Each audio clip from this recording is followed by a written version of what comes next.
Hello everyone, আমি দেবা sir আর তোমরা দেখছো স্টাডি টাইম। আজ আমাদের টপিক হচ্ছে ইউনিফিকেশন অফ জার্মানি। জার্মানির একত্রীকরণ কীভাবে হয়েছে আজ আমরা এই ক্লাসের মধ্যে দিয়ে সেটা দেখব। আগের দিন আমরা কি দেখেছি? আগের দিন দেখেছি হচ্ছে ইটালির ইউনিফিকেশন অথবা ইটালির একত্রীকরণ কীভাবে হয়েছে। দেখলাম আমরা কীভাবে ছোটো ছোটো দেশগুলো একত্রিত হলো, হয়ে ইটালি দেশ তৈরি হলো। ছোটো ছোটো রাজ্যগুলো একত্রিত হয়ে ইটালি দেশ তৈরি হলো। ঠিক সেরকমভাবেই এখানেও জার্মানির ক্ষেত্রেও আমরা দেখব বিভিন্ন ছোট ছোট ছোট ছোট দেশ বা ছোট ছোট ছোট ছোট রাজ্য রয়েছে, সেইগুলো একত্রিত হয়ে একটা জার্মান দেশ তৈরি করলো। একটা দেশ তৈরি হলো যার নাম হচ্ছে জার্মান। তো এই জার্মান দেশটা কি হঠাৎ কোনো কিছু বাধা ছাড়াই কি তৈরি হয়ে গেল, সেইটা আমরা দেখব। এই দেশ তৈরি হওয়ার মধ্যে দিয়ে কী কী সমস্যা সৃষ্টি হয়েছিল সেইগুলো দেখব, আর এই সমস্যাগুলোকে কীভাবে সমাধান করা হলো। এই জার্মান ইউনিফিকেশনের ক্ষেত্রে মাস্টার মাইন্ড কে ছিল, তার ব্রেনটা কতটা অ্যাক্টিভ ছিল, বিভিন্ন যুদ্ধর মধ্যে দিয়ে তো সে গোটা জার্মানকে একত্রিত করলো, সেই সবগুলো দেখব। কী কী যুদ্ধর মধ্যে দিয়ে সে একত্রিত করলো এবং যুদ্ধর মধ্যে ট্যাকটিক্স আমরা দেখো। এখানে হচ্ছে আমি রাফলি একটা ম্যাপ এঁকেছি, মানে আমার আঁকা খুব খারাপ, সেটা তো আগের ক্লাসেই বলেছি। সেরকমই দেখো, তোমরা বইয়ের ম্যাপটা খোলো, তো বইয়ের ম্যাপটা খুলে দেখতে পাবে যে এইখানে হচ্ছে বিভিন্ন ছোট ছোট জায়গা হচ্ছে জার্মানি। জার্মানির পাশে রয়েছে ফ্রান্স, আছে ইটালি, রয়েছে অস্ট্রেলিয়া, রয়েছে রুশ বা রাশিয়া, সব দেশগুলো হচ্ছে রয়েছে, ঠিক আছে। তো সেই দেশগুলো এই একত্রীকরণ হওয়ার সময় যুদ্ধ সম্ভাবনা অবশ্যই ছিল, কিন্তু জার্মানের বিসমার্ক এমনভাবে প্র্যাকটিস করলো, এমনভাবে টেকনিক কৌশল অনুযায়ী হচ্ছে জার্মানিকে ইউনাইট করলো। প্রত্যেকটা দেশ যখন এক একটা দেশের সঙ্গে যুদ্ধ করলো তখন অন্য দেশগুলো ঝাঁপিয়ে এলো না। অর্থাৎ যখন অস্ট্রিয়ার সঙ্গে যুদ্ধ করলো তখন হচ্ছে ফ্রান্স, ইটালি আর রাশিয়া এলো না। ঠিক এরকমভাবে কি এমন কৌশল করেছিল যার জন্য এই দেশগুলো সেই যুদ্ধের মধ্যে ঝাঁপিয়ে পড়লো না। কিন্তু এই ঝাঁপিয়ে পড়াটা স্বাভাবিক ছিল, এমনই এদের মধ্যে ইউনিটি ছিল যে ঝাঁপিয়ে পড়তে, এটাই স্বাভাবিক হওয়ার কথা ছিল। কিন্তু জার্মানির বিসমার্ক এমন টেকনিক নিল যার জন্য এই দেশগুলো যুদ্ধের মধ্যে ঝাঁপিয়ে পড়লো না। তো সেই টেকনিকটা কী ছিল? কেরান্তার ব্রেন ছিল। কি করে জার্মানি ছোট ছোট রাজ্যে তো বিভক্ত ছিল, কিভাবে জার্মানির শক্তিকে সমৃদ্ধ করলো বিসমার্ক, সেটা দেখব। আর সবথেকে গুরুত্বপূর্ণ জিনিস কি, এমস টেলিগ্রাম। বিভিন্ন সময় বিভিন্ন বইতে বিভিন্ন এক্সামে প্রশ্ন এসছে, এমস টেলিগ্রাম কি। এমস টেলিগ্রামের মধ্যে কী এমন সমস্যা হলো যার জন্য পুরো হচ্ছে ফ্রান্সের সঙ্গে জার্মানি যুদ্ধ লেগে গেল। তখন কি ওখানেও ছিল হচ্ছে মাস্টার মাইন্ড হচ্ছে বিসমার্ক। কী এমন টেকনিক করলো যার জন্য এই সমস্যা শুরু হয়ে গেল। তারপরে কি আবার হচ্ছে জেলভারিন এই নামে একটা হচ্ছে বিনা শুল্কে ব্যবসার নীতি। তো কি এমন নীতি করেছিল যার জন্য বিনা শুল্কে ব্যবসা করা হলো এবং গোটা জার্মানির ছোট ছোট দেশগুলো ইউনাইট হয়ে গেল। সব কিছুই হচ্ছে আজকে এই ক্লাসে দেখব। আর তার আগে প্রথমে হচ্ছে কনসেপ্ট ক্লিয়ার করব, এর ব্যাকগ্রাউন্ড দেখব। ব্যাকগ্রাউন্ড দেখা প্রয়োজন কেন? এখানে একটা গল্প বলি। যে কোনো জিনিস দেখবে হঠাৎ করে কোনো ঘটনা রাতারাতি হয়ে যায় না, সেটা হওয়ার পেছনে বিভিন্ন একটা বড় ইতিহাস থাকে। এই ধরো আমার পাড়ার হচ্ছে সঞ্জয় নিয়ে পালালো হচ্ছে আমার পাশের পাড়ার অ্যাঞ্জেল প্রিয়াকে, ঠিক আছে। ফেসবুক অ্যাকাউন্টে তার নাম ছিল হচ্ছে অ্যাঞ্জেল প্রিয়া। আমার পাড়ার সঞ্জয় নিয়ে পালালো অ্যাঞ্জেল প্রিয়াকে। হঠাৎই কিছু হলো না, এরকম রাতারাতি কি নিয়ে পালিয়ে যাবে? হয় নাকি? তো মেয়েটাই মারবে এক চর, পুরো হচ্ছে সঞ্জয় পুরো শক্তিমানের মতন ঘুরতে ঘুরতে পড়ে যাবে? তো নিশ্চয়ই কিছু থাকবে। সেইটা কি সম্পর্ক আস্তে আস্তে আস্তে আস্তে তৈরি হয়, দিয়ে তারপরে একদিন ঠিক হলো সে পালিয়ে গেল। তার আগে হচ্ছে নিশ্চিত ফোনে SMS হয়েছে, চিঠি দেওয়া দিয়ে হয়েছে, কোনো এক সময় হচ্ছে ফোন নাম্বার এক্সচেঞ্জ হয়েছে, না হলে নাম্বার কী করে পাবে, কিংবা হচ্ছে কোনো কিছু একটা স্কুলে আদান প্রদান এক ক্লাসে পড়তে বা কিছু হবে। মানে পেছনে একটা ব্যাকগ্রাউন্ডের টোটাল ইতিহাস থাকে যার জন্য পরবর্তী ঘটনা ওই নিয়ে পালানো ঘটনাটা ঘটলো, ঠিক আছে। তাকে নিজে পালালো, এই পালানোর পেছনে একটা বিস্তর একটা দীর্ঘদিনের একটা শেকড় বা ইতিহাস একটা রয়েছে যার জন্য সে হচ্ছে এই পরিস্থিতিতে নিয়ে পালিয়ে গেল। আর এই যে নিয়ে পালিয়ে গেল, এই নিয়ে পালিয়ে যাওয়ার পরেও একটা বিস্তর কিছু একটা জিনিস হবে, সেটারও একটা ইতিহাস। যে এই নিয়ে পালিয়ে গেল, ইনস্ট্যান্ট নিয়ে যে পালিয়ে গেল, তারপরে কি সব কিছু থেমে যাবে? এর বাবা মা ওর বাবা মা পাড়ায় পাড়ায় ঝামেলা, এসব কিছু হবে না? হবে। তো সেরকমই ব্যাপার, ইতিহাসের টপিকগুলো হচ্ছে সেরকম। এই যে জার্মানের ইউনিফিকেশন হচ্ছে, জার্মান যে ইউনিফাইড হবে, হঠাৎ করে কি রাতারাতি ইউনিফাইড হয়ে যাবে? যেরকম হঠাৎ করে ইচ্ছে হলো সব লোকজনের যে চলো ইউনিফাইড করবো, আমাদের দেশকে ইউনিফাইড করবো, দিয়ে হচ্ছে রাতারাতি ইউনিফাইড হয়ে গেল, এরম তো হওয়া স্বাভাবিক নয়। এই যেমন হচ্ছে এঞ্জেল প্রিয়ার ঘটনা, ঠিক সেরকমই এই জার্মানের ইউনিফিকেশনের ক্ষেত্রে দীর্ঘ একটা ইতিহাস নিশ্চয়ই থাকবে। যে কিছু এমন একটা ঘটনা হবে, কিছু দিনের জমে থাকা ক্ষোভ, জমে থাকা আক্ষেপ, যেগুলো হচ্ছে জমতে জমতে জমতে জমতে একদিন ফেটে বেরোবে, সেটাই হচ্ছে ইউনিফিকেশনের রূপ নেবে, কোনো একজনের হাত ধরে ইউনিফিকেশনের রূপ নেবে। তো সেটা কার? এখানে বিসমার্কের হাত ধরে নেবে। কিংবা এই যে ইউনিফাইড হচ্ছে, বিভিন্ন যুদ্ধ হবে, যেই যুদ্ধের প্রতিক্রিয়া হিসেবে, একটা যুদ্ধের প্রতিক্রিয়া হিসেবে আরও কিছু হবে না, সেই যুদ্ধে একটা প্রতিক্রিয়া হিসেবে আর একটা যুদ্ধ হবে। তো সেইগুলোই দেখবো কীভাবে একটা যুদ্ধের প্রতিক্রিয়া হিসেবে আরও একটা যুদ্ধ হবে। তো সেই জিনিসগুলো হচ্ছে দেখব, ঠিক আছে? তো এই শুরু করা যাক।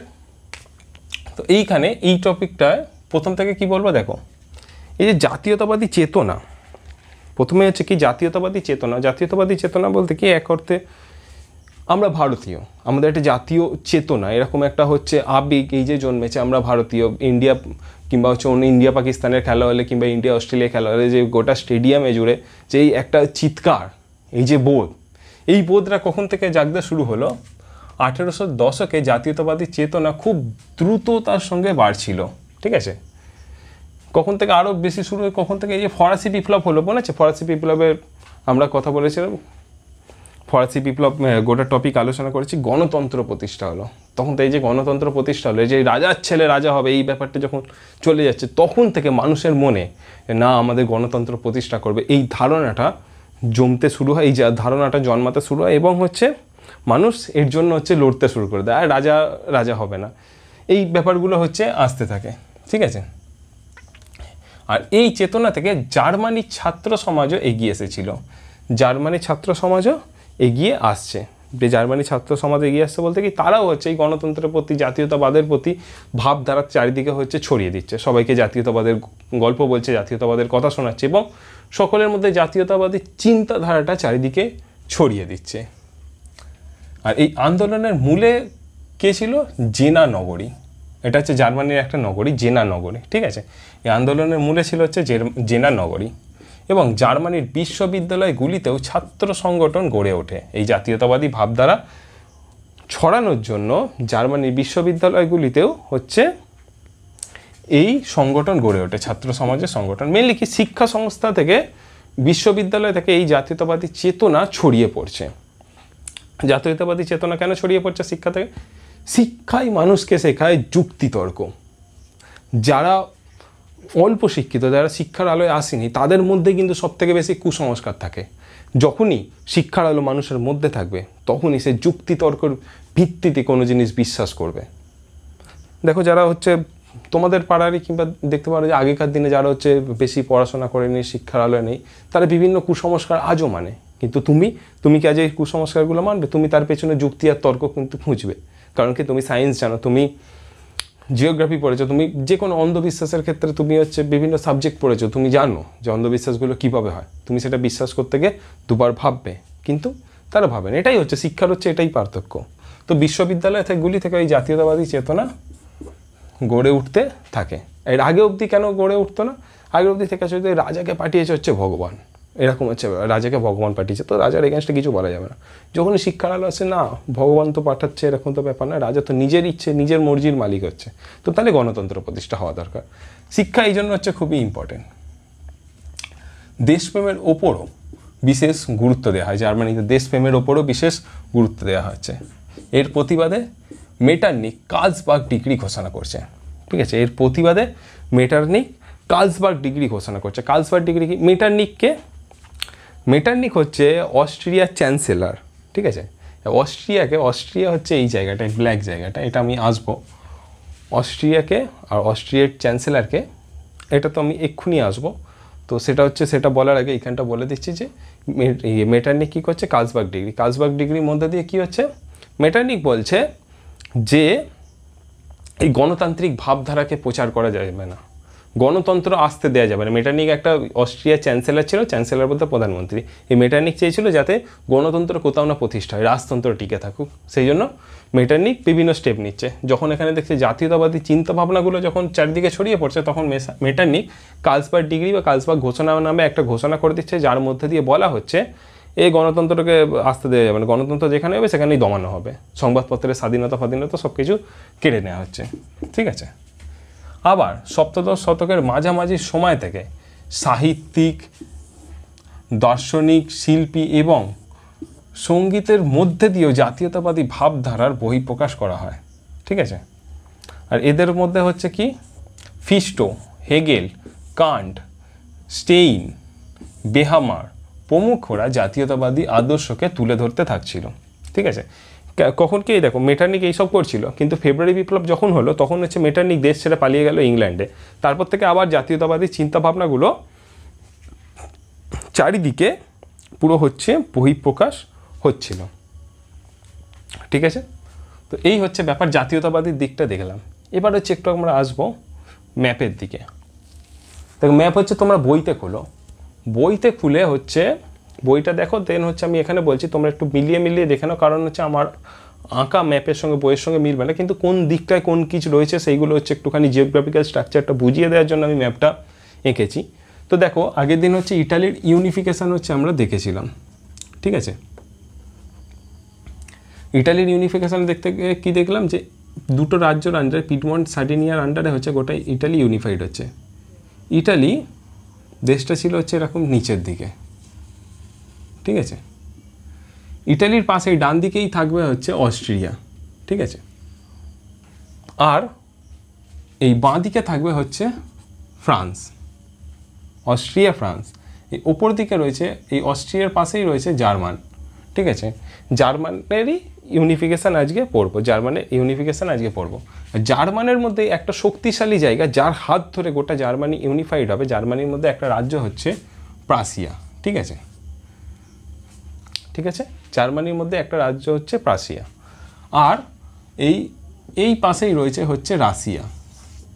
এই জায়গাগুলো আমি কেন বললাম, এই জায়গাগুলো কেন বললাম, কারণ হচ্ছে এই গোটা ইউনিফিকেশানটা যে হবে, জার্মানি যে ইউনিফিকেশান হবে, এই প্রত্যেকটা দেশ কিন্তু গুরুত্বপূর্ণ ভূমিকা পালন করবে ইউনিফিকেশানের ক্ষেত্রে।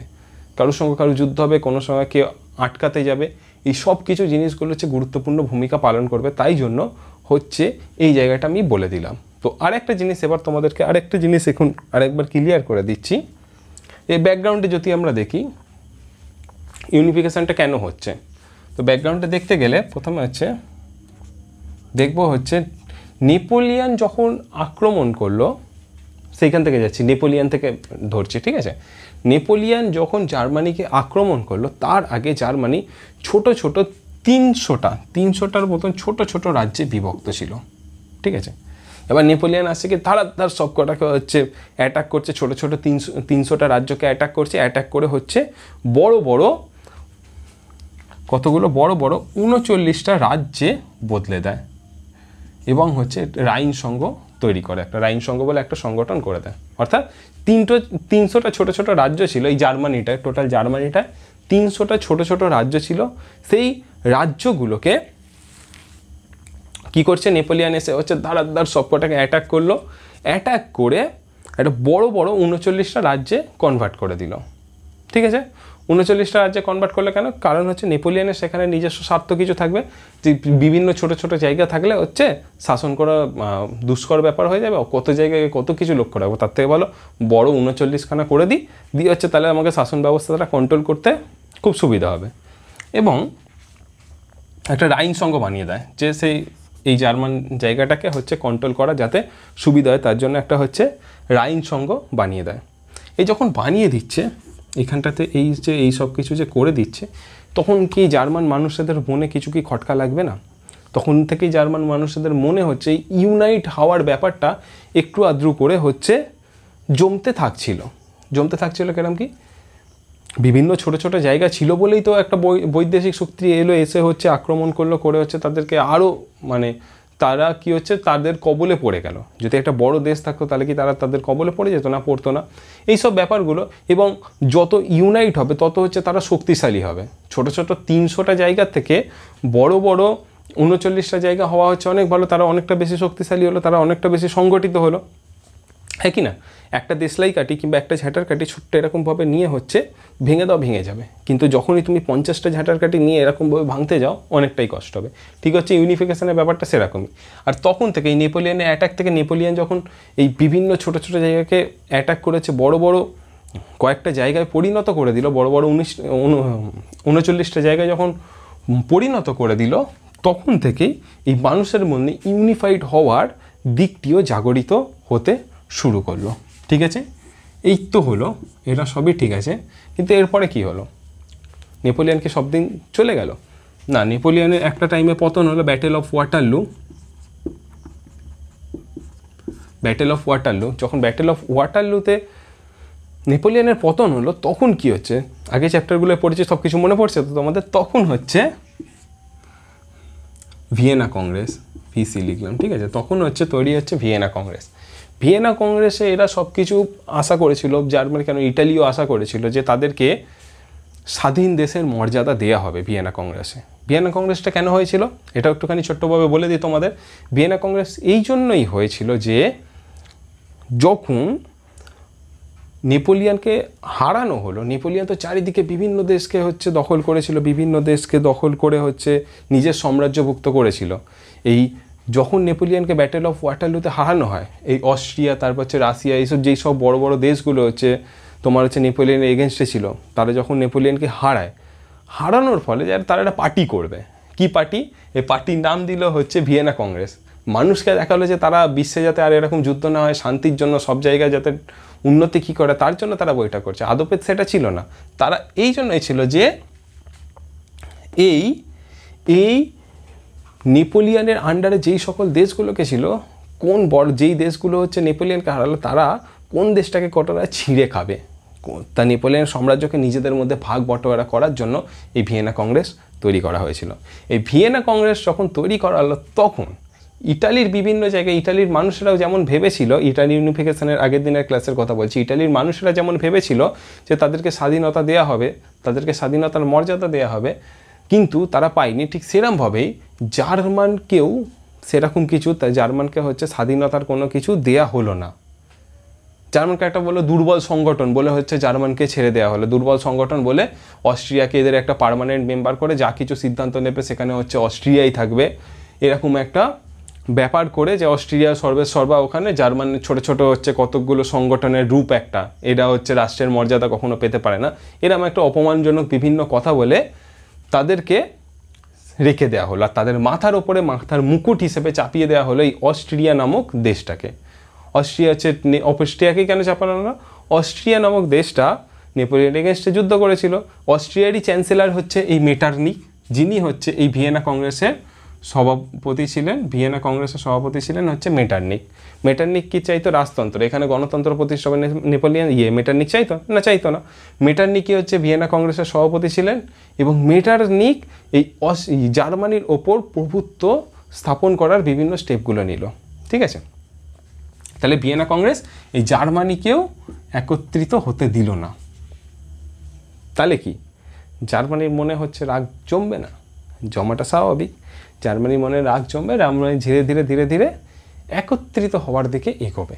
জার্মানির বিভিন্ন জায়গায় ছোট ছোট বিভিন্ন জায়গায় বিভিন্ন ক্ষুদ্র ক্ষুদ্র ক্ষুদ্র ক্ষুদ্র রাজ্য ছিল, আর যার মাথার মুকুট হিসেবে ছিল হচ্ছে সব ক্ষমতা, যে কোনো ডিসিশন নিলেই যেতে হতো হচ্ছে অস্ট্রিয়ার কাছে। বিভিন্ন ছোট ছোট রাজ্য ছিল আর অস্ট্রিয়া ছিল। এই সব কিছুর মধ্যেই জার্মানির একটা রাজ্য ছিল শক্তিশালী, ক্ষমতাবান। সেই রাজ্যটা হচ্ছে প্রাসিয়া। ঠিক আছে, প্রাসিয়া, এরকম জায়গায় হচ্ছে প্রাসিয়া আছে। এই প্রাসিয়ার অধীনেই, প্রাসিয়ার আন্ডারেই গোটা জার্মানি ইউনিফাইড হবে, এবং প্রাসিয়ার প্রধানমন্ত্রীর নামই হলো বিসমার্ক। বিসমার্কের হাত ধরেই এই প্রাসিয়া ইউনিফাইড হবে। ঠিক আছে, এতদূর ক্লিয়ার? তো এখানে আরেকটা জিনিস হচ্ছে আমরা দেখব, ইটালি আর জার্মানির ইউনিফিকেশনের ক্ষেত্রে কমন ফ্যাক্টর কী কী রয়েছে সেইগুলো হচ্ছে এবার আমরা একটু দেখব। ঠিক আছে, গরম প্রচুর, আর ফ্যান অন করে ক্লাস করানো হয় না, এটা একটাই কারণ যাতে তোমাদের অডিওর ক্ষেত্রে কোনো সমস্যা না হয়। তো ঠিক আছে, তোমরা ভালোভাবে ক্লাস করো, তাতে আমার ফ্যান চলুক না চলুক, গরম হোক, অসুবিধা নেই, তোমরা মন দিয়ে ক্লাস করো। আর ক্লাস কেমন লাগছে এটাও জানো। দেখো, এবার হচ্ছে কমন ফ্যাক্টর দেখবো ইটালির ইউনিফিকেশান আর জার্মানির ইউনিফিকেশানের ক্ষেত্রে। ঠিক আছে, নেপোলিয়ন,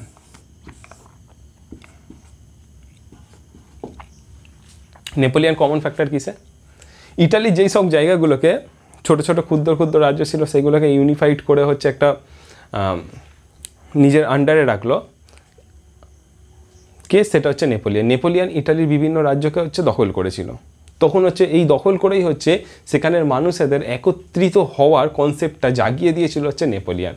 ঠিক সেরকমভাবে জার্মানির ক্ষেত্রেও তাই হয়েছে। জার্মানির বিভিন্ন জায়গায় 300টা ছোটো ছোটো জায়গা ছিল জার্মানিতে, চারদিকে ছড়িয়ে ছিটিয়ে 300টা ছোটো ছোটো জায়গা ছিল। সেই জায়গাগুলোকে একত্রিত করে ইউনিফাইড হওয়ার কনসেপ্টটাও দিয়েছে হচ্ছে নেপোলিয়ান। ঠিক আছে, আর এই দুটো দেশেরই মেন শত্রুকে, এই দুটো দেশেরই মেন শত্রু ছিল হচ্ছে অস্ট্রিয়া।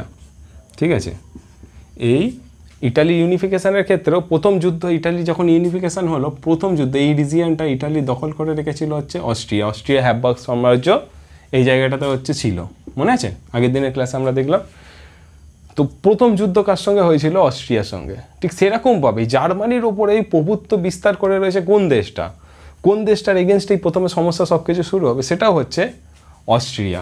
মানে অর্থাৎ এই দুটো দেশেরও প্রধান শত্রু হচ্ছে অস্ট্রিয়া। অর্থাৎ এই দুটো ইউনিফিকেশান যদি তোমরা একসঙ্গে পড়ো, তো এই পয়েন্টগুলো হচ্ছে নোট করে নাও, তাহলে হচ্ছে তোমাদের পড়াটা মনে রাখতে গেলে কিন্তু খুব হেল্প হবে। তারপরে হচ্ছে আবার কি, কোন ইটালির ক্ষেত্রে, ইটালি আর তোমার হচ্ছে জার্মানির ক্ষেত্রে দেখো বিশেষ একটা কি দুটো রাজ্যর আন্ডারে গোটা দেশটা হচ্ছে ইউনিফাইড হচ্ছে। সেরকম কি, সেরকম হচ্ছে জার্মানির ক্ষেত্রে কোন রাজ্যের বা কোন দেশের আন্ডারে হচ্ছে গোটা জার্মানি ইউনিফাইড হচ্ছে? সেটা হচ্ছে প্রাসিয়ার আন্ডারে। জার্মানিতে প্রাসিয়ার আন্ডারে হচ্ছে। আর ঠিক ইটালিতে কার আন্ডারে হচ্ছে? Piedmont Sardinia. মনে পড়ছে? পিডমন্ট সার্ডিনিয়ার আন্ডারে গোটা ইটালি ইউনিফাইড হচ্ছে। ঠিক আছে, এখানে জার্মানকে ইউনিফাইড কে করাচ্ছে? বিসমার্ক। আর ইটালিকে কি করিয়েছিল? কাভুর। মেন ভূমিকা নিয়েছিল কে? কাভুর। তারপর একটা কি, আরেকটা জিনিস দেখো দুটোর মধ্যেই কমন, সেটা হচ্ছে কি, জার্মানিও বিভিন্ন ছোট ছোট ক্ষুদ্র ক্ষুদ্র রাজ্যে বিভক্ত ছিল, আর ইটালিও বিভিন্ন ছোট ছোট ক্ষুদ্র ক্ষুদ্র রাজ্যে বিভক্ত ছিল, যেইগুলোকে একত্রিত করে ইউনিফাইড করা হলো। আর একটা ব্যাপার কি দুজনের মধ্যেই কমন, এই দুটো দেশই ফরাসি বিপ্লবের আদর্শে, এই দুটো দেশই ফরাসি বিপ্লবের আদর্শের দ্বারা প্রভাবিত ছিল। ঠিক আছে, আর একটা ব্যাপার, এই দুটো দেশই ভিয়েনা কংগ্রেসের দ্বারা ক্ষতিগ্রস্ত হয়েছিল। এই দুটো দেশই আশা করেছিল তারা স্বাধীনতার মর্যাদা পেয়ে যাবে, কিন্তু এই দুটো দেশই স্বাধীনতার মর্যাদা পেল না। কেন? তার কারণ হচ্ছে ভিয়েনা কংগ্রেস। ভিয়েনা কংগ্রেস কী চাইছিল? নিজেদের মধ্যেই তো ভাগ বটোয়ারা করবে দেশগুলোকে, এদেরকে কি আর স্বাধীনতা দেবে? এদেরকে কি আর গণতন্ত্র দেবে? স্বাধীন রাজ্যে স্বাধীন দেশের মর্যাদা দেবে না? ভিয়েনা কংগ্রেস তো চাইতো। ভিয়েনা কংগ্রেসের হেড কে ছিল? ভিয়েনা কংগ্রেসের হেড ছিল হচ্ছে মেটারনিক। মেটারনিক কী চাইতো? মেটারনিক একটা লোকের নাম, দেশের নয়। মেটারনিক কী চাইতো? মেটারনিক চাইতো হচ্ছে পুরাতন সেই গণতন্ত্র আবার ফিরে আসুক, রাজতন্ত্র যাতে আর পুরাতন সেই রাজতন্ত্র আবার ফিরে আসুক, গণতন্ত্র যাতে আর প্রতিষ্ঠা না হয়। মেটারনিক দিতে চাইতো। কীভাবে এদেরকে স্বাধীনতা দেবে? তো স্বাধীনতা দেয়নি। তারা কি শুধু দেশগুলোকে নিজেদের মধ্যে, বড় বড় সেই দেশগুলো যারা ভিয়েনা কংগ্রেসে ছিল, নিজেদের মধ্যে হচ্ছে ভাগ বটোয়ারা করেছিল। তো সেটাই, এইগুলো হচ্ছে কমন ফ্যাক্টর দুটো দেশের, এই দুটো দেশের মধ্যে ইউনিফিকেশনের ক্ষেত্রে। ঠিক আছে, তাহলে কার হাত ধরে হচ্ছে জার্মানি ইউনিফাইড হবে? প্রাসিয়া। ঠিক আছে, প্রাসিয়ার হাত ধরেই জার্মানি ইউনিফাইড হবে। প্রাসিয়ার চ্যান্সেলর হলো বিসমার্ক। বিসমার্কের হাত ধরেই এই গোটা জার্মানি ইউনিফাইড হবে। জার্মানির মধ্যে কোন দেশটা সবথেকে বেশি শক্তিশালী? প্রাসিয়া। প্রাসিয়ার চ্যান্সেলরকে বিসমার্ক। ঠিক আছে, এবার প্রাসিয়ার আরেকটা জিনিস তোমাদেরকে বলো, প্রাসিয়া হচ্ছে শিক্ষার ক্ষেত্রে গুরুত্বপূর্ণ ভূমিকা পালন করেছিল। ঠিক আছে, প্রাসিয়া শিক্ষার ক্ষেত্রে গুরুত্বপূর্ণ ভূমিকা পালন করেছিল। প্রাসিয়াই এমন একটা দেশ ছিল, বিশ্বের প্রথম এই একটা এমন একটা দেশ প্রাসিয়া, যারা প্রথম সকলের শিক্ষা, মানে সকলের জন্য শিক্ষার ব্যবস্থা এবং সকলকে শিক্ষা বাধ্যতামূলক, এই স্টেপটা হচ্ছে নিয়েছিল। ঠিক আছে, প্রাসিয়াই হচ্ছে একটা এমন দেশ ছিল যারা হচ্ছে এই স্টেপটা নিয়েছিল। খুব ভালো স্টেপ, বিশ্বে প্রথম প্রাসিয়া। ঠিক আছে, এর হাত ধরেই জার্মানি ইউনিফাইড হবে। আর এই জার্মানি বা প্রাসিয়ার প্রধান শত্রু, জার্মানি বা প্রাসিয়া অথবা ইটালি, এই দেশের প্রধান শত্রু। ঠিক আছে, ইটালিকে এখন বাদ দিল, জার্মানি বা প্রাসিয়ার প্রধান শত্রুকে অস্ট্রিয়া। অস্ট্রিয়া দেশটা এমনই একটা ছিল, এটা হচ্ছে সে সবার ক্ষেত্রে হচ্ছে ঝামেলা। ঠিক আছে, সবার ক্ষেত্রে নাক গলিয়েছিল। এই মেটারনিক ছিল, এখানে হচ্ছে চ্যান্সেলর হয়েছিল বলে এরকম ব্যাপারটা।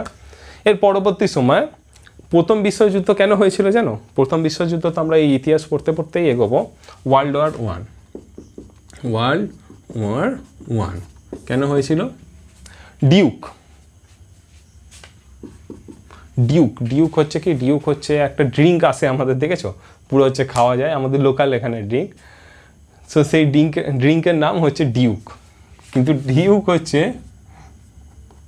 শুধু কেবল এই ড্রিঙ্কের নামই নয়, ফার্ডিন্যান্ডকে হচ্ছে ডিউক বলা হতো। ফার্ডিন্যান্ড, ঠিক আছে? ফার্ডিন্যান্ড কে ছিল? অস্ট্রিয়ার একজন রাজা ছিল। এই রাজাকেই হচ্ছে গুলি করে দেওয়া হয়েছিল বলে তখন হচ্ছে প্রথম বিশ্বযুদ্ধ লেগে গেছিল। এই সব কিছুর পেছনে, বিভিন্ন সমস্যার পেছনেই অস্ট্রিয়া। এই ইউনিফিকেশনে বাধা দিচ্ছে অস্ট্রিয়ার চ্যান্সেলারই হচ্ছে মেটারনিক, যে হচ্ছে গণতন্ত্রকে মিটিয়ে দিয়ে আবার রাজতন্ত্র প্রতিষ্ঠা করতে চেয়েছিল। তো এই অস্ট্রিয়ার জন্যই আবার প্রথম বিশ্বযুদ্ধ শুরু হচ্ছে। প্রথম বিশ্বযুদ্ধে কাকে? ডিউককে হচ্ছে গুলি করে দেওয়া হয়েছিল। ডিউক বলতে, ডিউক একটা উপাধি। ডিউক কে ছিল তখনকার? ডিউক বলতে রাজাকে ডিউক বলা হতো। ডিউক কে ছিল? হচ্ছে ফার্ডিন্যান্ড। আর ওই ফার্ডিন্যান্ডই হচ্ছে শেষ রাজা ছিল, ঠিক আছে? সেখানকার শেষ রাজা ছিল ফার্ডিন্যান্ড। তাকে মেরে দিল, গুলি করে দেওয়া হলো। দিয়ে তারপরে এবার কে রাজা হবে, কী হবে, কোনো কিছু তার হচ্ছে ঠিক ঠিকানা নেই। তাই জন্য হচ্ছে চারিদিকে হচ্ছে বিশৃঙ্খল পরিস্থিতি হয়ে গেল। দিয়ে তারপর প্রথম বিশ্বযুদ্ধ হয়ে গেল। তো যাই হোক, সেই সব হচ্ছে পরের কথা। এখন হচ্ছে জার্মানির ইউনিফিকেশন আমরা পড়ছি। তো জার্মানির ইউনিফিকেশনে আসা যাক। তো এই ব্যাপার, অস্ট্রিয়া হচ্ছে সব সমস্যার মূলে চারিদিকে ছিল। আর হচ্ছে প্রাশিয়ার হাত ধরেই জার্মানি ইউনিফাইড হবে, ঠিক আছে? এই হলো। এবার দেখো একটা জিনিস, এইখানে হচ্ছে আমরা তো দেখলাম সব কিছু। একটা জিনিস, এই জার্মানি ইউনিফাইড হবে প্রাশিয়ার হাত ধরে। প্রাশিয়ার চ্যান্সেলর হচ্ছে বিসমার্ক, ঠিক আছে? 3টে যুদ্ধর মধ্যে দিয়ে প্রাশিয়ার চ্যান্সেলর বিসমার্কের হাত ধরে কূটনৈতিক কৌশলের মধ্যে দিয়ে জার্মানি ইউনিফাইড হবে। আর যেই নীতির মধ্যে দিয়ে জার্মানি ইউনিফাইড হবে সেটাকেই বলা হয় রক্তলৌহ নীতি। রক্তলৌহ নীতি বিভিন্ন সময় প্রশ্ন এসছে, মনে আছে? কে করেছিল? বিসমার্ক করেছিল। বিসমার্ককে প্রাশিয়ার চ্যান্সেলর। প্রাশিয়ার হাত ধরে কী হবে? জার্মানি ইউনিফাইড হবে, ঠিক আছে? তো যাই হোক, ক্লিয়ার হচ্ছে সব কিছু।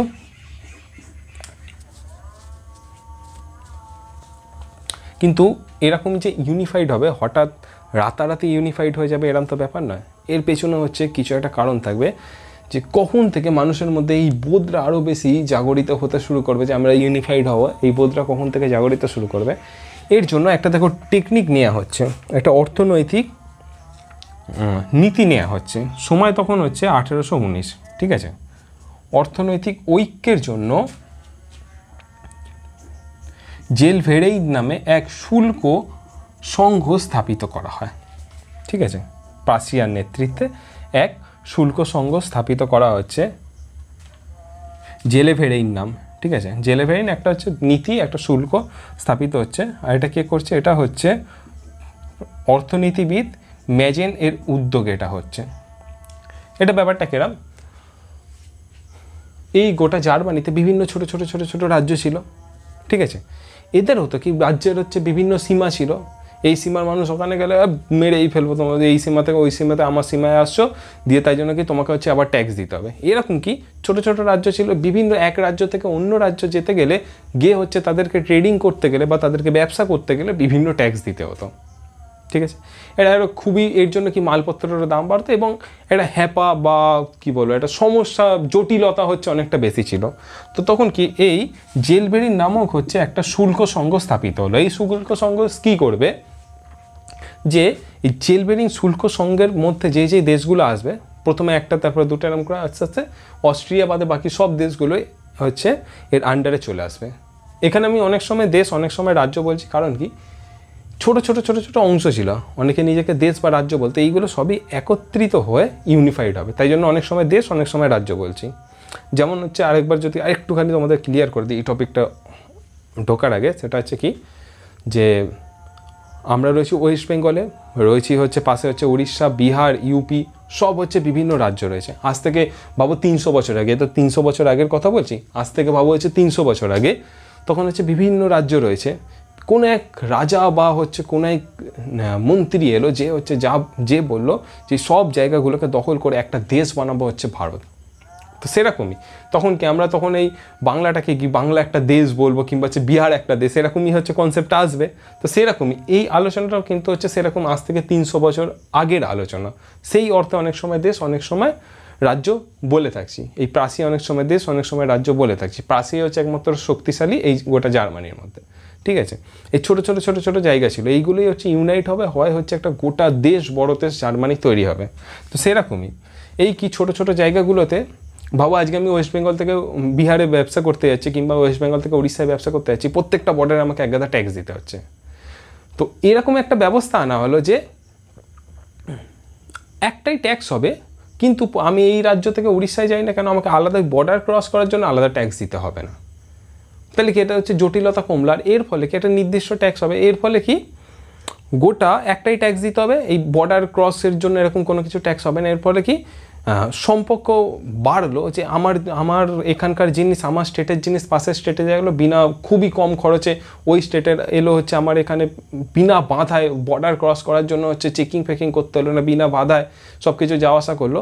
এদের কি আমার এখানকার কোনো একটা লোকাল জিনিস, কোনো একটা লোকাল ঐতিহ্যের জিনিস কিংবা লোকাল একটা প্রয়োজনীয় জিনিস ওই জায়গায় চলে গেল, ওখানকার লোকজনের প্রয়োজনীয় জিনিস এখানে এলো, এখানের মানুষ ওখানে গেল, ওখানের মানুষ এখানে গেল। এতে কি সম্পর্কটাও খুব একটা শক্তিশালীভাবে তৈরি হতে থাকলো। আর্থিক কারণেই হোক না কেন, কিন্তু রাজনৈতিক বা ঐতিহ্যমূলক যে আমরা সকলে তো একই সঙ্গে হচ্ছে যাওয়া আসা করলে এইভাবে হচ্ছে সম্পর্কটাও দৃঢ় হতে লাগলো। ঠিক হচ্ছে জার্মানির ক্ষেত্রেও এরম হলো। জেরভেলির নামে একটা হচ্ছে শুল্ক সংঘ স্থাপিত করালো, যে বিভিন্ন রাজ্য থেকে বিভিন্ন রাজ্যে যখন যাবে ব্যবসা বাণিজ্য করার জন্য আলাদাভাবে কোনো কিছু আর ট্যাক্স দিতে হবে না, ঠিক আছে। এটা কে করেছিল? অর্থনীতিবিদ ম্যাজেনের উদ্যোগে এইটা হয়েছিল। বছরে একবার করে এই সংঘের বৈঠক হতো এবং এটা এতটাই সুন্দর হয়ে উঠলো, এই ব্যবস্থাটা এতটাই সুন্দর হয়ে উঠলো, মানুষের এতটাই কাছের হয়ে গেল যে 1850-এর মধ্যে অস্ট্রিয়া ছাড়া জার্মান রাষ্ট্রসংঘের অন্যান্য দেশগুলো এর সঙ্গে যুক্ত হয়ে গেল। একমাত্র অস্ট্রিয়া বাদে, এই অস্ট্রিয়া বাদে বাকি সব দেশগুলোই এর সঙ্গে যুক্ত হয়ে গেল আর শক্তিশালী হলো। মানুষের মধ্যে হচ্ছে অর্থনৈতিক কারণেই হোক না কেন মানুষের মধ্যে এই একত্রীকরণের ভাবটা চলে এলো যে আমরা যদি এরকম একটা বিনা ট্যাক্সে যদি এরকম হচ্ছে এত সুন্দর এখানকার জিনিস ওখানে, ওখানকার জিনিস হচ্ছে এখানে, যে এই রাজ্যের একটা খুব ভালো জিনিস এই রাজ্যে খুব ভালো হয়তো চাল উৎপাদন হয়, আর পাশের রাজ্যে খুব ভালো হয়তো আটা উৎপাদন হয়। দুটো হচ্ছে ওরা আটাটা এখানে কম দামে নিয়ে এলো এবং চালটা ওখানে নিয়ে যেতে হলো, বর্ডার চেকিং কোনো ব্যাপারই রইল না। তখন কি সম্পর্ক আদান প্রদান, মানুষের মধ্যে আদান প্রদান, তখন মানুষ এটা দেখলো যে এর ফলে তো আমাদের লাভও হচ্ছে, এবং যদি আমরা গোটাটাই দেশটা হচ্ছে ইউনিফাইড হয়ে একটা দেশ হয়ে যায় তাহলে তো আমাদেরও আরও তোমার হচ্ছে কি আরও শক্তিশালী হয়ে উঠবো, আমাদের হচ্ছে অর্থনৈতিক দিকেও শক্তিশালী হয়ে উঠবো এবং বাণিজ্যিক দিকেও শক্তিশালী হয়ে উঠবো। তো এইভাবে হচ্ছে মানুষের মাথার মধ্যে যে ইউনিফাইড হওয়ার চিন্তা ভাবনাটাও দৃঢ় হতে থাকলো, ঠিক আছে। আর এই সময় গোটা ইউরোপেই ব্যবসা বাণিজ্য কলকারখানা দিকটাও হচ্ছে খুব এগোচ্ছিল।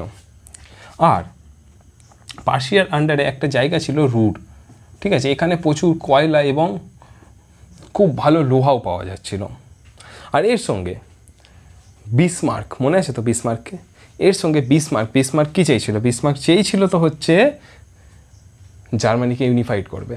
তো শুধু কি বাড়িতে বসে থাকলেই কি বিসমার্ক কি হয়ে যাবে? না, এই সব নীতিগুলো এই যে নিচ্ছে, এই সব কিছু করছে, এর পেছনে কিন্তু মানুষের মধ্যে হচ্ছে মানুষের মনের মধ্যে জাগিয়ে দিতে হচ্ছে ইউনিফাইড কী করে হবে সেইটা হচ্ছে জাগছে। এবং বিসমার্ক ভেতরে ভেতরে বিভিন্ন কৌশল করে নিচ্ছে যে কীভাবে হচ্ছে আমি এই দেশটাকে একত্রিত করব এবং হচ্ছে যখন আমি কার আন্ডারে বেশি রয়েছে অস্ট্রিয়ার সঙ্গে আমি যখন যুদ্ধ করব তখন যাতে অন্য দেশগুলো না এসে আমাকে বাধা দেয়, এটা আমি কি করে করব, তখন হচ্ছে সেই প্ল্যানগুলো করছে, ঠিক আছে।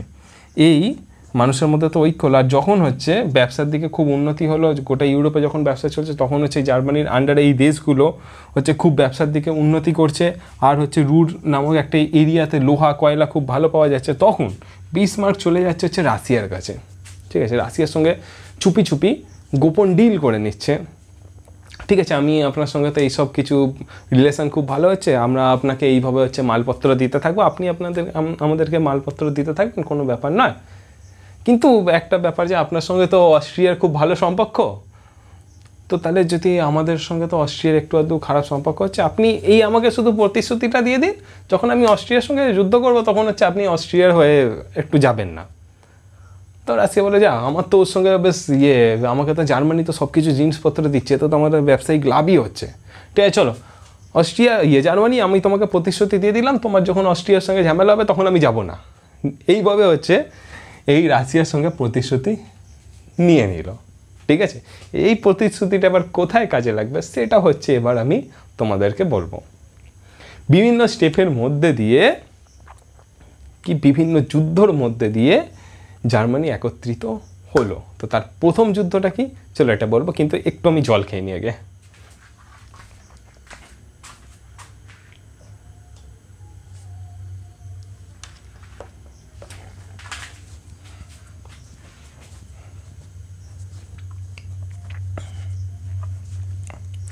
তো এলাম, জল খাওয়া হয়ে গেছে আমার। দেখো বিসমার্ক কি হচ্ছে, বিসমার্কের রক্তলৌহ নীতি, এই ব্যাপারটা হচ্ছে আমরা শুনেছি। রক্তলৌহ নীতির কথার অর্থ কি, কূটনৈতিক যুদ্ধকে বোঝানোর ক্ষেত্রে এইটা ব্যবহার করা হচ্ছে, এই অর্থনৈতিক বা রক্তলৌহ নীতি, ঠিক আছে। কূটনৈতিক কৌশলে কি ট্যাকটিসের মধ্যে দিয়ে সে যুদ্ধগুলো করলো, করে হচ্ছে দেশকে ইউনাইট করলো, এটার মধ্যে দিয়ে বোঝানো হচ্ছে এই রক্তলৌহ নীতিকে। রক্তলৌহ নীতির আরেকটা কথা বলতে কি, রক্তলৌহ নীতির ক্ষেত্রে কি করলো, যে প্রথমেই বিসমার্ক সৈন্যবাহিনীকে, নিজের দেশে প্রাসিয়ার সৈন্যবাহিনীকে হচ্ছে শক্ত করলো। এই প্রাসিয়ার আন্ডারেই গোটা জার্মানি ইউনিফাইড হবে, ঠিক আছে।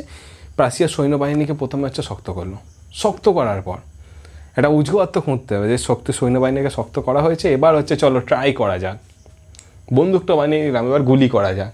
চলো, তো গুলি করার জন্য কি 3টে যুদ্ধ হবে, 3টে যুদ্ধের মধ্যে দিয়ে গোটা জার্মানি ইউনিফাইড হবে। কে এই নেতৃত্ব দেবে, প্রাসিয়ার আন্ডারে 3টে যুদ্ধের মধ্যে দিয়ে গোটা জার্মানি ইউনিফাইড হবে, ঠিক আছে। প্রথম যুদ্ধ কোথায় হচ্ছে, প্রথম যুদ্ধ, ঠিক আছে। প্রথম যুদ্ধ হচ্ছে ডেনমার্কের রাজার সাথে। ডেনমার্কের রাজাকে সপ্তম ফ্রেডারিক, ডেনমার্কের রাজা হচ্ছে সপ্তম ফ্রেডারিক, ঠিক আছে। সপ্তম ফ্রেডারিক কি করছে, স্লেজুইক আর হচ্ছে হলস্টেইন দুটো জায়গা, স্লেজুইক আর হলস্টেইন এই দুটো জায়গাকে হচ্ছে ডেনমার্কের রাজা কবজা করে নিতে চাইল, ঠিক আছে। বিসমার্ক বললো তুমি কবজা করবে, চলো দেখাচ্ছি তোমায় কবজা করে। তখন কি অস্ট্রিয়া, যেহেতু এখনও অবধি অস্ট্রিয়া কি ওপরে রয়েছে, অস্ট্রিয়া বলতে কি অস্ট্রিয়ার প্রভাব এখনও অবধি জার্মানিতে রয়েছে। এই গোপনে হচ্ছে বিসমার্ক গোপনে হচ্ছে রাশিয়ার সঙ্গে সমঝোতা করে নিয়েছে যে আমি যখন অস্ট্রিয়ার সঙ্গে যুদ্ধ করবো তুমি নাক গলাবে না, কিন্তু এখন ডেনমার্ককে মজা দেখাতে হবে। এখন তো অস্ট্রিয়া জানে না যে অস্ট্রিয়ার সঙ্গে তোমার হচ্ছে অস্ট্রিয়া তো এখন জানে না যে প্রাসিয়া কিছুদিন বাদে জার্মানিকে ইউনিফাইড করার জন্য অস্ট্রিয়ার সঙ্গে যুদ্ধ করবে। অস্ট্রিয়া এখন জানে না, অস্ট্রিয়া কী ভাবছে, ডেনমার্কের এই তো জার্মানি তো আমারই আন্ডারে রয়েছে, তো কী হয়েছে, তা এখানের জায়গাটাকে নিয়ে নেবে, চলো প্রাসিয়া আমি আর তুমি মিলে হচ্ছে ডেনমার্কের রাজাকে মেরে তাড়াই, ঠিক আছে। এবার গেল হচ্ছে কি অস্ট্রিয়ার প্রাসিয়া কি করলো, ডেনমার্কের সঙ্গে যুদ্ধ করলো, এবং ততদিনে হচ্ছে প্রাসিয়া আর্মিকে শক্তিশালী করে নিয়েছে, হচ্ছে বিসমার্ক রক্তলৌহ নীতি আর্মিকে শক্তিশালী প্রথমে করে নিয়েছে, আর হারিয়ে দিল হচ্ছে ডেনমার্ককে। ডেনমার্ক দুটো জায়গাকে হচ্ছে নিয়ে যেতে চেয়েছিল, সেটা হচ্ছে কি স্লেজুইক আর হচ্ছে হলস্টাইন দিয়ে। তারপরে কি বিসমার্ক অর্থাৎ হচ্ছে প্রাসিয়া নিল হচ্ছে স্লেজুইককে, আর হলস্টাইন নিল হচ্ছে অস্ট্রিয়া। এই যুদ্ধ শেষ হয়ে গেল, বিসমার্ক নিল হচ্ছে স্লেজুইক আর প্রাসিয়া নিল হচ্ছে হলস্টাইন, ঠিক আছে। যুদ্ধ শেষ, প্রথম যুদ্ধ শেষ। এর মধ্যে দিয়ে পেল কি স্লেজুইক বলে একটা জায়গা, এই জায়গা এইখানে রয়েছে স্লেজুইক বলে একটা জায়গা, যেটাকে পেয়ে গেল হচ্ছে প্রাসিয়া বা জার্মানি। এর সঙ্গে একটা যুক্ত হয়ে গেল, ইউনিফিকেশনের ক্ষেত্রে এক ধাপ এগিয়ে গেল, একটা জায়গা পেলো প্রাসিয়া পেলো, ইউনিফিকেশনের ক্ষেত্রে একটুখানি জায়গাটা বড় হলো। দেন তারপরে কি হলস্টাইন তো হাতের বাইরে চলে গেছে, এবার কি করতে হবে, এবার হচ্ছে খুঁজতে চলে গেল হচ্ছে প্রাসিয়া অ্যাটাক করতে, যুদ্ধ করতে অস্ট্রিয়ার সঙ্গে।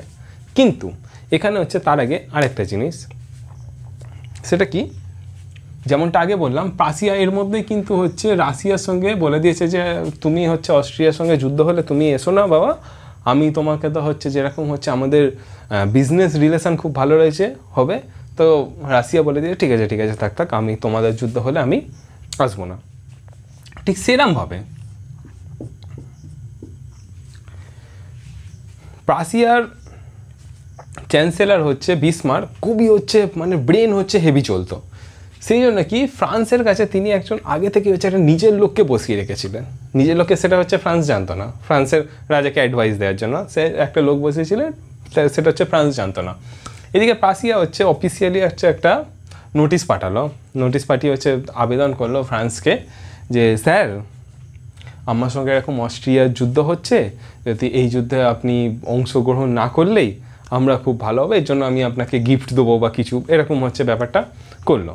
তখন কে গোপনে যেটা বিসমার্ক যেই লোকটাকে পাঠিয়েছে সে হচ্ছে ফ্রান্সের রাজাকে, নেপোলিয়ানকে বলছে আরে আপনি চিন্তা করছেন কেন, ফ্রান্সের রাজাকে বলছে, ঠিক আছে, ফ্রান্সের কিংকে বলছে আপনি চিন্তা করছেন কেন, প্রাশিয়ার অস্ট্রিয়া দুজনে যুদ্ধ করুক না, যুদ্ধ করে হচ্ছে দুজনেই উইক হয়ে যাবে, দিয়ে আপনি দুটো জায়গাকেই কবজা করে নেবেন, ওরা দুর্বল হয়ে যাবে, আপনি দুটো জায়গায় কবজা করে নেবেন। আর ফ্রান্স ভাবলো এ তো খুব প্রচুর ভালো কথা। এদিকে ফ্রান্স জানে না ওটাকে, ওই লোকটাকে পাঠিয়েছে হচ্ছে প্রাশিয়ার বিসমার্কই, ফ্রান্সের রাজা জানে না যে এটা তো ওই পাঠিয়েছে। তো ফ্রান্সের রাজা খুব খুশি হলো। তখন ফ্রান্সের রাজা একে প্রাশিয়াকে প্রতিশ্রুতি দিল না তোমাদের যুদ্ধ হলে আমি কোনো দিকেই যাব না, আমি দুটো জায়গার মধ্যে আমি কোনো দিকেই যাব না, তো হচ্ছে আমি নিরপেক্ষ থাকবো। ঠিক আছে, কি প্রাশিয়া শক্তি তো বাড়িয়ে নিয়েছে, ফ্রান্সকেও নিউট্রাল করে দিল, রাশিয়াকেও নিউট্রাল করে দিল। এবার রইল হচ্ছে কে ইটালি। ইতিমধ্যে একটু আগেই হচ্ছে ইটালির সঙ্গে অস্ট্রিয়ার তো সমস্যা হয়েছিলই, দিয়ে তারপরে প্রাশিয়া বিসমার্ক হচ্ছে ইটালির সঙ্গে কন্ট্যাক্ট করলো। ঠিক আছে, ইটালির সঙ্গে কন্ট্যাক্ট করে কি বললো, ইটালিকে বললো যে ইটালি ইউনিফিকেশনের ক্ষেত্রে মনে করো, ইটালিকে তখন বললো ইটালির একটা জায়গা হচ্ছে পায়নি, তখনও হচ্ছে ইটালির একটা জায়গা নিয়ে সমস্যা ছিল যেটাকে ইটালি পায়নি, সেই জায়গাটা কি ভিনিসিয়া। ঠিক আছে, ভিনিসিয়া তোমার হচ্ছে কি যখন বললো যে এই যুদ্ধ যখন হবে, যদি এই যুদ্ধে তুমি অস্ট্রিয়ার পাশে না থাকো তাহলে আমি তোমাকে তোমার ওই ভিনিসিয়া দিয়ে দেবো। ঠিক আছে, তখন ইটালি বলে যে না, যখন হচ্ছে এ তো আমাকে হচ্ছে অস্ট্রিয়া তো আমার ওপর অত্যাচার করেছিল, প্রাশিয়া বলছে আমাকে ভিনিসিয়াও দিয়ে দেবে, তাহলে কি অস্ট্রিয়া না, আমি এই যুদ্ধতে ইটালি কি বললো না, আমি এই যুদ্ধতে অস্ট্রিয়ার পাশে থাকবো না। তো তাহলে এই করে কি করলো, প্রাশিয়া ফ্রান্সকে নিরপেক্ষ করে দিল, ইটালিকে অস্ট্রিয়া থেকে কেটে দিল, রাশিয়াকেও হচ্ছে কেটে দিল। তাহলে কি এবার যুদ্ধ হচ্ছে প্রাশিয়া আর হচ্ছে অস্ট্রিয়ার মধ্যে, প্রাশিয়া আর অস্ট্রিয়ার মধ্যে যুদ্ধ হলো। আর এই যুদ্ধে ততদিনে হচ্ছে কি প্রাশিয়ার চ্যান্সেলর হচ্ছে বিসমার্ক নিজের আর্মিকে প্রচুর শক্তিশালী বানিয়ে দিয়েছে, আর অস্ট্রিয়াকে ধারাধার মারলো, আর অস্ট্রিয়া হচ্ছে হেরে গেল। আর এই সঙ্গে সঙ্গে আরও এক ধাপ ইউনিফিকেশনের দিকে এগিয়ে গেল জার্মানি। ঠিক আছে, চলো এবার হচ্ছে দুটো যুদ্ধ দেখা গেল, এবার হচ্ছে তৃতীয় যুদ্ধ। তৃতীয় যুদ্ধতে কি দেখবো, তৃতীয় যুদ্ধ হচ্ছে কার সঙ্গে, তৃতীয় যুদ্ধ হবে হচ্ছে ফ্রান্সের সঙ্গে। কেন হবে, ফ্রান্সকে তো বলেছে হচ্ছে যে আমি তোমাকে হচ্ছে করব, কি বেশ বলে, ফ্রান্সকে তো তোমাকে বলেছে আমি আপনাকে কিছু গিফট দেবো, দিয়ে তারপরে হচ্ছে আপনি নিরপেক্ষ থাকবেন, এই সেই দিয়ে ফ্রান্সকে হচ্ছে একটা নিজেরই লোক পাঠিয়ে দিয়েছিল, দিয়ে তারপরে বলেছিল যে আরে ওরা দুজনেই শক্তি ক্ষয় হোক না, দিয়ে আপনি অ্যাটাক করবেন। দিয়ে ফ্রান্স দেখছে যে এ তো উল্টো কেস হয়ে গেল, আমাকে প্রাশিয়া এইসব কথা বলে দিয়ে আমাকে তো প্রাশিয়া এরকম প্রতিশ্রুতি নিয়ে গেল, আমাকে না কোনো গিফট পাঠালো না কিছু করলো, দিয়ে হচ্ছে প্রাশিয়ার দিন প্রতিদিন এত শক্তিশালী হয়ে উঠলো, ফ্রান্সের হচ্ছে রাজা পাগল হয়ে গেছে, মানে পাগল বলতে মাথা নেপোলিয়নে গরম হয়ে গেছে। এরকম কী করা যায়, ফ্রান্স হচ্ছে রেগে উঠলে, একটু তো প্রাশিয়ার ওপরে ক্ষোভও ছিল, কিন্তু প্রাশিয়াকে অ্যাটাকও করতে পারছে না, কারণ কি প্রাশিয়ার এতক্ষণে শক্তি বেড়ে গেছে, শক্তি পুরো একবারে বেশ অনেক শক্তিবান প্রাশিয়া হয়ে গেছে। ঠিক আছে, এবার হচ্ছে অজুহাত খুঁজছিল, অজুহাত খুঁজবে কি, অজুহাত খুঁজছিল কে, এবার অজুহাত খুঁজছিল হচ্ছে বিসমার্ক। কেন অজুহাত বিসমার্ক খুঁজছিল, ইউনিফিকেশনের জন্য আর একটা জায়গা বাকি ছিল, সেটা কি আলসাস আর লরেন্স। ঠিক আছে, আলসাস পাবে হচ্ছে প্রাশিয়া যদি আলসাস পেয়ে যায় তাহলে হচ্ছে এই সবকটা দেশ মিলিয়ে গোটা একটা জার্মানি তৈরি হয়ে গেল এই আলসাস পেয়ে গেলেই, আর লরেন্সটা ছিল, লরেন্স হচ্ছে বোনাস। তো তারপরে কি এই দুটো জায়গা হচ্ছে প্রয়োজন ছিল, যার জন্য হচ্ছে আর একটা যুদ্ধ করবে, এই যুদ্ধটা কার সঙ্গে করবে, ফ্রান্সের, কারণ কি ফ্রান্সের আন্ডারেই এই আলসাস আর লরেন্সটা ছিল। তো কি এমস টেলিগ্রাম, এইটা অনেকবার প্রশ্ন আসে, এমস টেলিগ্রাম কি?